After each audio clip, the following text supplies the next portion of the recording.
If you ask an elderly couple the secret to a successful marriage, you almost always get the same answer: communication. But I don't actually agree. And before anybody gets upset, I absolutely know how important communication is.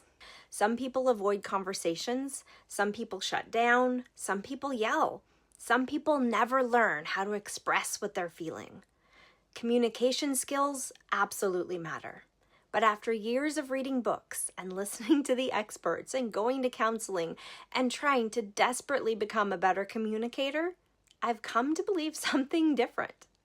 I think something comes before communication, and that's care. And I think that I've been confusing these two things for a very long time. For years, I thought that communication was my problem. If I could just explain it better, if I could just find the right words, if I could say it in a way that I would finally be heard, maybe things would change. But now, I've realized something different, something really important. What if understanding wasn't the problem? What if the problem was valuing?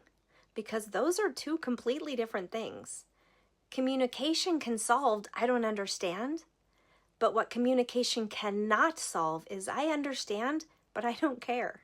And I think a lot of people spend years trying to solve the wrong problem. Because one of them you can solve, one of them you can't.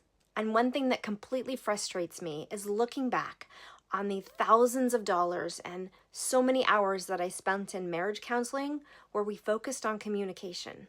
How to phrase things differently, how to make requests differently, how to express frustration differently, how to make ourselves easier to hear. And all those things absolutely have value. But looking back, I think we were trying to solve the wrong problem. We were focusing on the delivery system. We weren't examining the message. Because communication isn't just words we say. Communication reveals value. It reveals priorities. It reveals how much space we hold for another person's experience. I've recently been seeing a lot of people discussing a marriage counseling series that's online now, and a lot of people are talking about how painful it is to watch. The viewers can clearly see one person's pain while the other person seems completely disconnected from it. And I think that's why it hit such a nerve, because people weren't witnessing a communication gap, they were witnessing a care gap. And those things are not the same.